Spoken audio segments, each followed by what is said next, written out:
Eu não estava gravando, tá?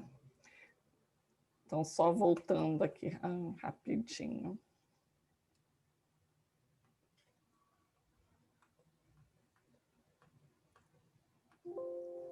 Desculpa, eu vou voltar rapidinho, tá? Porque eu não estava gravando, então agora, né, nessa aula de hoje, nós faremos o estudo da avaliação da qualidade de insumos farmacêuticos ativos de origem natural. Nós temos como objetivo descrever os principais pontos para garantir a qualidade da matéria-prima vegetal e os parâmetros que são utilizados para garantir esta qualidade. As referências que vocês deverão utilizar para esta aula são os livros do Simões, o capítulo 12, Avaliação da Qualidade de Matérias-Primas Vegetais, da página 208 a 214, e também o livro, né, do mesmo autor, mas de 2017, o capítulo 8, que trata da qualidade de insumos farmacêuticos ativos de origem natural, da página 91 a 103. Alguns ensaios de qualidade nós já estudamos, né, na aula passada, relacionados à análise macro e microscópica, pesquisa de constituintes químicos, análise cromatográfica, pesquisa de material estranho. Na aula de hoje, nós daremos ênfase aos ensaios de qualidade que visam a determinação do teor de umidade, do teor de cinzas, do teor de extrativos, da determinação do índice de entumecimento, determinação do índice de amargor e espuma, pesquisa de contaminantes, né? Nós temos, hoje em dia, a utilização de grande quantidade de agrotóxicos, pesticidas, que são utilizados e poderão contaminar, né, a matéria-prima a ser utilizada. Então, isso também, a empresa produtora de fitoterápico deverá obrigatoriamente fazer esse tipo de análise. E análise quantitativa de marcadores.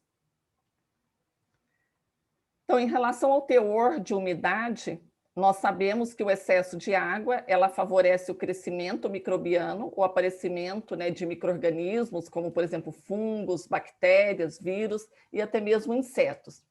E, além disso, a presença de água em excesso, ela vai proporcionar a deterioração do material seguido por hidrólise, devido à ação de enzimas. Os teores de umidade que são estabelecidos nas monografias farmacopeicas estão ranqueados entre 8% a 14%. Então, nesta tabela, a gente pode, né, a gente verifica que,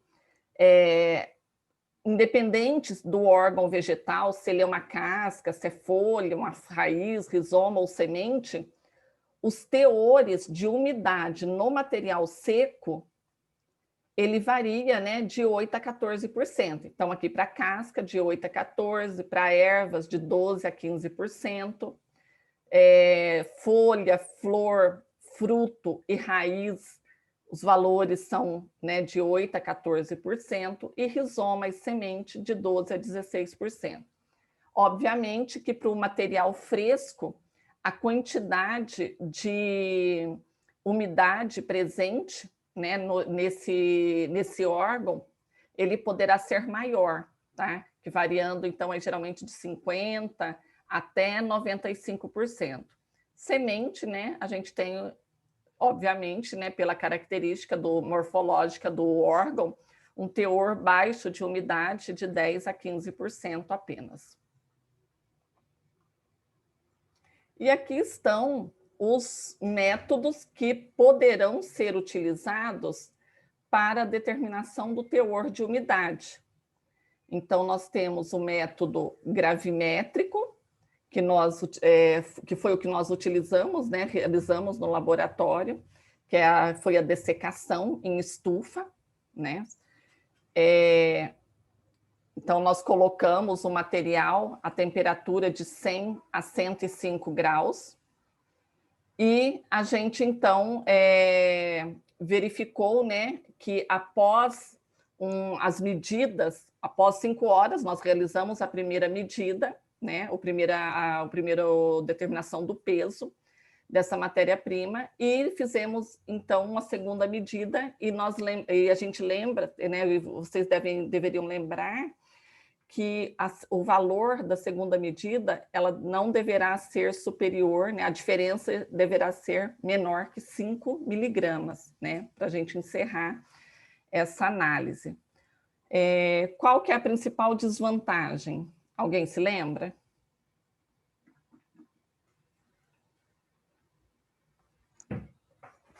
Sim?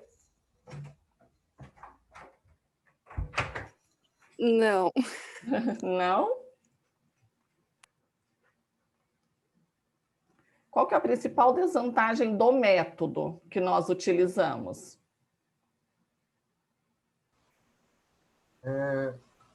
O tempo que leva para fazer ele? Isso, Matheus, muito bem. O tempo, né? É muito demorado. Então, assim, apesar dele ser um método simples, mas é um método muito demorado. Então, essa é uma das desvantagens do método gravimétrico, mas como alternativa a esse método de dessecação em estufa, atualmente nós já temos, né, uma análise que é utilizando lâmpadas de halogênio por infravermelho. É um método muito rápido, em 5 minutos já é possível fazer essa análise, tá?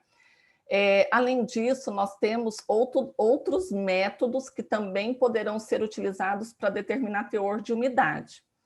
Se é uma espécie vegetal que ela é rica em óleo volátil, óleo essencial, nós podemos realizar a metodologia de destilação azeotrópica, né, que a água que está presente no material ela será destilada utilizando tolueno ou xileno. Por que tolueno ou xileno?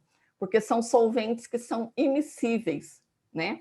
Então, esses solventes immiscíveis, eles não irão se misturar à água e a gente consegue separar, então, e medir a quantidade de água que tem, né, nesse material. Depois ela vai ser condensada e recolhida num aparelho graduado que é o Jim Stark. É esse aqui, deixa eu mostrar para você. Esse aqui é o aparelhinho de Jim Stark, tá?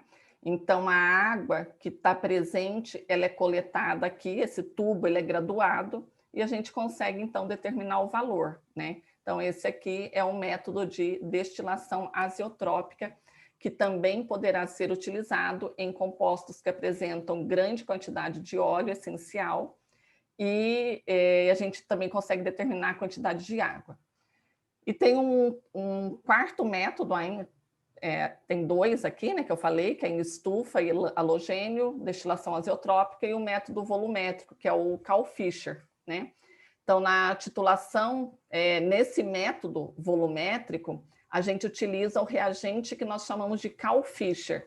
O que é o reagente de Carl-Fischer? É uma mistura de iodo, dióxido de enxofre, piridina e metanol.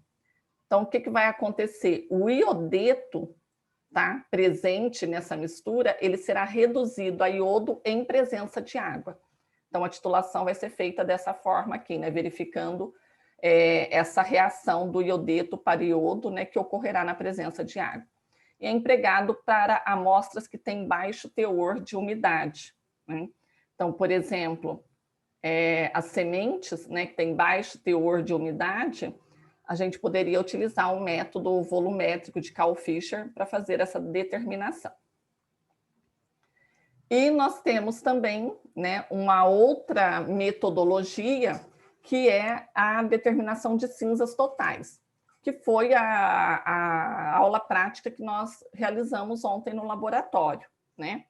Então, nessa análise de qualidade, o objetivo dela é verificar a presença, né, de impurezas inorgânicas não voláteis no material, né, no ingrediente farmacêutico ativo natural de origem vegetal ou animal.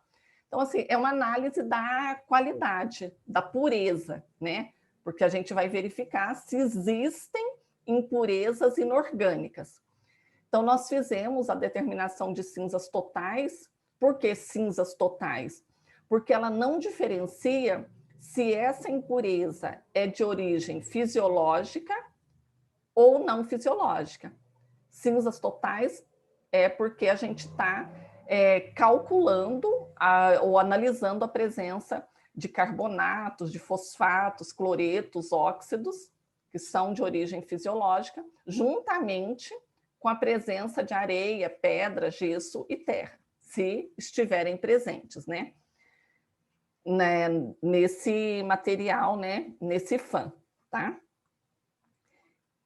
Então, o que nós fizemos ontem, né, foi pesar 3 gramas de passiflora e nós levamos esse material, colocamos no cadinho e levamos esse material aqui dentro, né, colocamos no cadinho, então levamos para a mufla, né?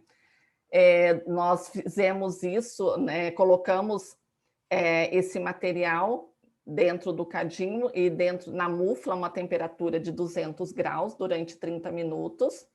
Depois nós elevamos a temperatura para 400 graus durante 1 hora e ficou 1h30, mais ou menos, né? Tiramos esse cadinho, então, para resfriar e pesamos. Poderíamos ter aquecido um pouco mais, até 600 graus, tá?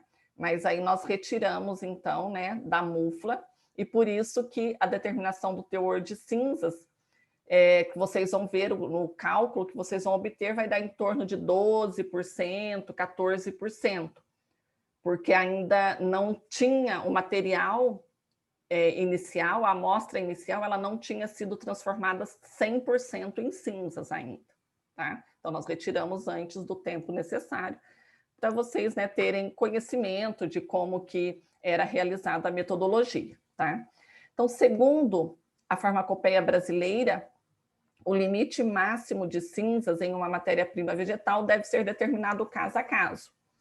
Então, como eu falei para vocês, nesse caso que nós trabalhamos com passiflora, a literatura já nos diz que o valor estabelecido para passiflora é de em torno de 10%. Então, obviamente, se você também está fazendo a análise do controle de qualidade para passiflora, o valor também que você deverá encontrar é em torno, né, de 10%. É claro que pode ter aí alguma variação, né, dependendo do local onde foi produzido, mas a variação deverá ser em torno disso, certo?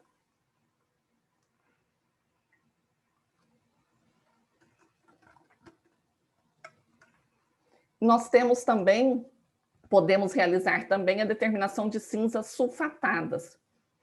As cinzas sulfatadas, elas são realizadas quando ocorrem variações dos ensaios de determinação de cinzas em decorrência da volatilidade de cloretos de metal alcalino e de metal alcalino terroso. O material, nesse caso aqui, ele é submetido à combustão na presença de ácido sulfúrico. Por isso que isso é chamado, então, de cinzas sulfatadas. E nós temos ainda a determinação de cinzas insolúveis em ácido clorídrico. Então, diferente das cinzas totais, quando eu faço a determinação de cinzas insolúveis em ácido clorídrico, nós estaremos verificando apenas a presença de cinzas que não são de origem fisiológica. Então, por exemplo, resíduos de terra e areia em raízes, insumos de origem natural normalmente apresentam teores inferiores a 1%. Óbvio, a gente não deveria encontrar na nossa matéria-prima cinzas de origem não fisiológica, né? Areia, terra não devem ser encontrados, que são os resíduos silicosos. Então, por isso que aqui o valor que é permitido deverá ser bastante baixo, tá? Inferior a 1%. E a gente pode também fazer o índice de entumecimento, de amargor e índice de espuma. Índice de espuma, ele é muito utilizado quando o material ele é rico em saponinas, tá? As saponinas são metabólitos secundários que apresentam um índice de espuma bastante elevado. Então, essas características aqui, elas são típicas do IFAM e também é um indicador da qualidade da droga. Então, como que é realizado o índice de entumecimento? O índice de entumecimento ele vai indicar a quantidade de polissacarídeo presente em um IFAM. Então, a quantidade de... O que é polissacarídeo mesmo?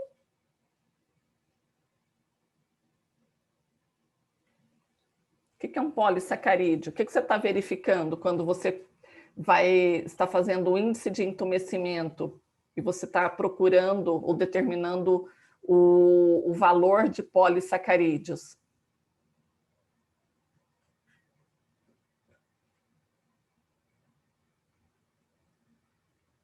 Ai, é tipo carboidrato, não é? Carboidrato, muito bem, Ávila. Então, quando eu estou determinando a quantidade de polissacarídeos, são carboidratos, né? Tudo, né? Eu tenho monossacarídeos, disacarídeos e os polissacarídeos. Então, glicogênio, amido, tudo isso é polissacarídeo, tá? Então, eles estão presentes, né, em um IFAM e após o entumecimento da droga em solução aquosa. Então, essa avaliação do índice de entumecimento para polissacarídeos, ela é realizada a partir da leitura do volume ocupado por 1 grama da droga após entumecimento em solução aquosa por 3 horas, tá? Aí na farmacopeia ela para cada caso é determinado o valor, né, o limite de entumecimento para esse 1 grama da espécie vegetal.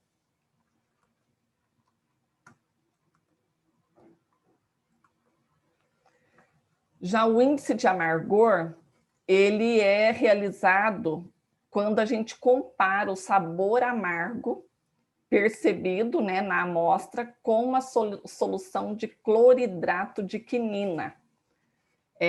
Quinina, ela é um alcaloide, ela tem um sabor bastante amargo, tá? E então o índice de amargor ele é feito, né, nas espécies, nas drogas vegetais, principalmente as que são estimulantes do apetite, como por exemplo as raízes de genciana, né, que é a genciana lutea, e elas são comparadas então com esse cloridrato de quinina. É um ensaio organoléptico, né, para verificação da qualidade do IFAM, que é rico em ativos amargos. E o índice de espuma, a gente também pode chamar de afrogenicidade. Aqui eu tenho uma saponina, né, com esqueleto esteroidal. Esse índice, ele indica a presença de saponinas nas drogas por meio da formação de espuma. Então, como que é feito isso? Vocês vão fazer também esse ensaio em laboratório. Nós vamos montar tubos, né, de ensaio com diluições, uma série de diluições que vai de 0 a 10.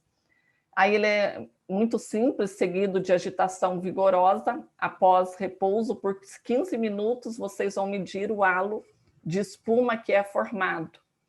E a altura do halo e a diluição do decocto, elas são usadas para calcular o índice de espuma do IFAM, né, que se refere à quantidade de saponinas que estão presentes nesse material. Então, esse é o índice de afrogenicidade, que é realizado principalmente, né, em material vegetal, para saber se eles têm ou não esse metabólito secundário, que são as saponinas. Nós também podemos realizar a pesquisa de contaminantes microbiológicos. Essa contaminação microbiológica, a origem dela, né, poderá ser proveniente do solo, da microflora natural da espécie, né? Tem espécie que tem fungos que são próprios delas, né? Então, por exemplo, nós temos fungos que são chamados endofíticos, que são aqueles fungos que a gente isola de espécies vegetais. Então, é uma microflora natural daquela espécie.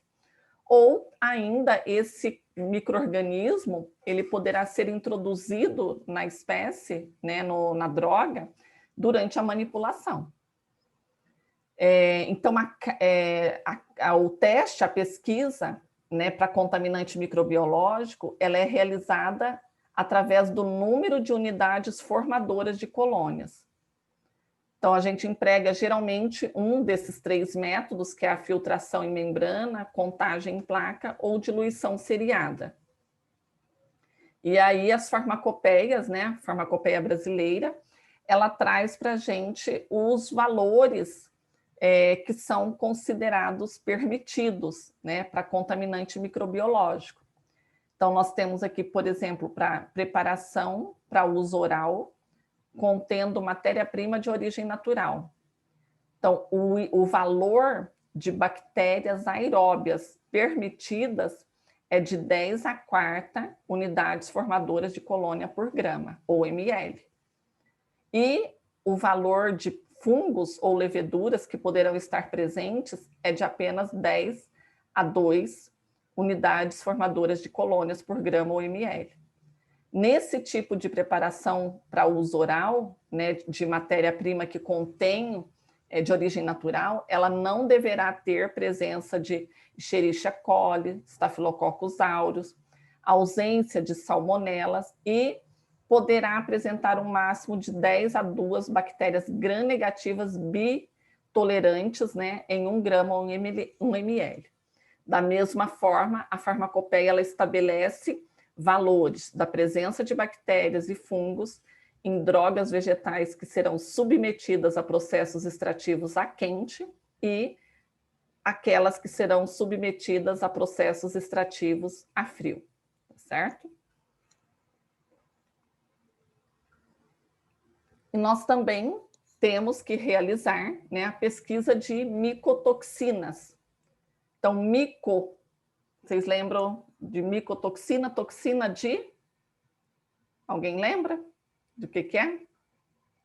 Lembra de micose, né? Micotoxinas, né? Fungos, tá? Então, micotoxinas, elas são metabólitos secundários formados durante o crescimento de certas espécies de fungos em substratos biológicos. Então, a gente não deve ter, né, a presença de micotoxina, tá? De metabólitos de fungos, porque eles podem causar riscos agudos e crônicos para a saúde. Em humanos pode ocorrer, inclusive, necrose celular e insuficiência hepática aguda, além de dano renal, tá?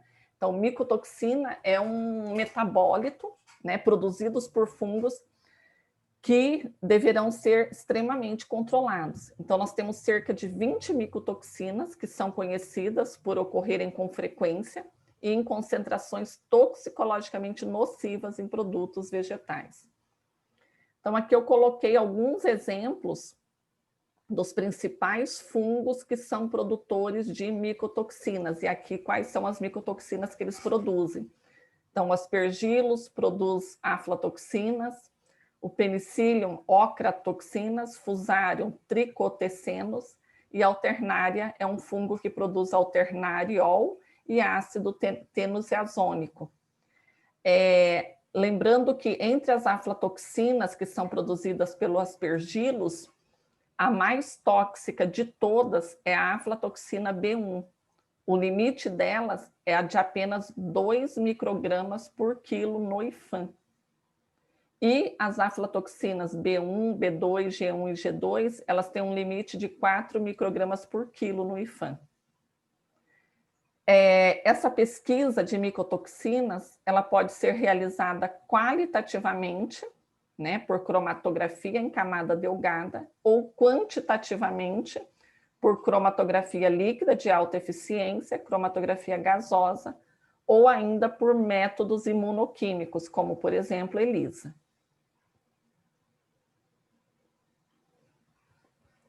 Também temos que verificar a presença de agrotóxicos e pesticidas.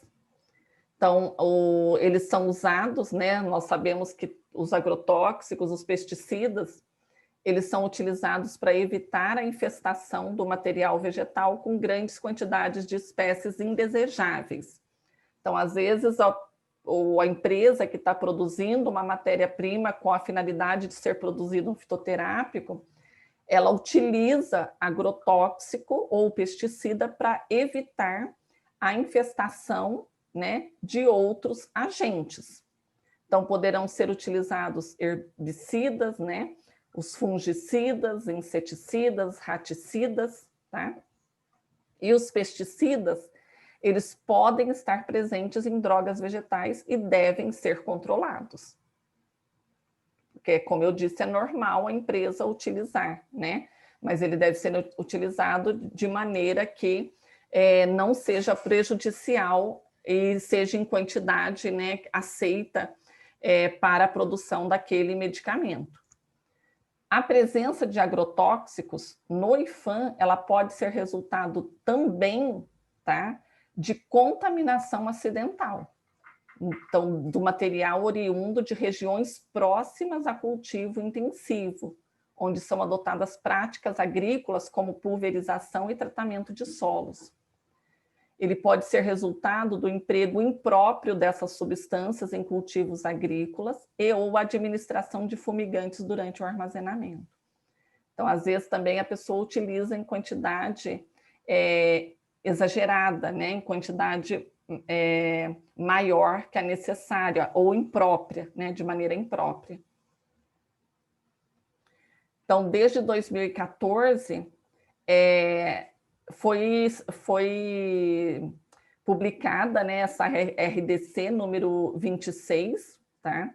Que ela dispõe sobre o registro de medicamentos fitoterápicos e nessa resolução, exige-se o teste de resíduos de agrotóxicos em fitoterápicos.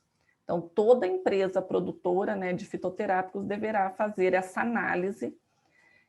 Além disso, a RDC de 2016, ela estabelece que os agrotóxicos a serem pesquisados em cada fitoterápico.